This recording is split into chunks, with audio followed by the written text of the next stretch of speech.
Hey guys, যদিহে পোনপ্ৰথমবাৰৰ বাবে আমাৰ চেনেলটো চাই আছে, প্লিজ চেনেলটো সাবস্ক্ৰাইব কৰি কাষতে থকা বেল আইকনটো প্ৰেছ কৰি অল কৰি দিবলৈ নাপাহৰিব।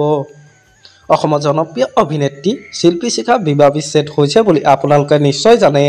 জনপ্ৰিয় অভিনেত্ৰী শিল্পী শিখাই এটা ইণ্টাৰভিউত কয় যে তেওঁলোকৰ কোনো কোৰ্ট মেৰেজ হোৱা নাছিল, তেওঁলোক সামাজিকভাৱে বিয়া বহিছিল আৰু সেইবাবে তেওঁলোকৰ লিগেলি ডিভোৰ্চ হোৱা নাই। জনপ্ৰিয় অভিনেত্ৰী শিল্পী শিখাই আৰু কি ক'লে শুনি লওঁ আহকচোন সৰু ভিডিঅ' ক্লিপ এটা। মইতো লিগেলি ডিভোৰ্চ লোৱা নাই, মইতো অফিচিয়েলি গৈ পেলাই কাগজে পত্ৰ লিখি পেলাই মই ডিভোৰ্চ বুলি পেলাইতো মই কৰি আনিব পৰা নাই। মইহে কৈছোঁ যে মই ডিভোৰ্চড, হয়নে?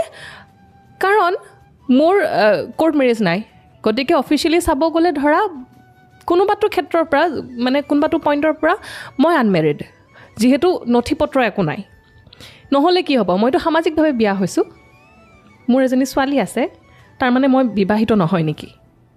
হয়, ঠিক তেনেকৈ যদি মোৰ কাগজে পত্ৰই চহী নাই, তাৰমানে মোৰ বিয়াখন ভাঙি যোৱা নাই নেকি? মানে অকল কথাটো এনেকুৱা হৈ পৰিছে যে কাগজে পত্ৰই থাকিলেহে বিয়া, কাগজত লিখা হ'লেহে ডিভোৰ্চড।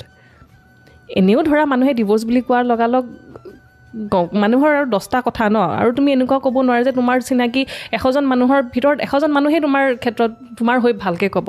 আমাৰ আজি ভিডিঅ'টো আছিল ইমানেই, আজিলৈ বাই বাই।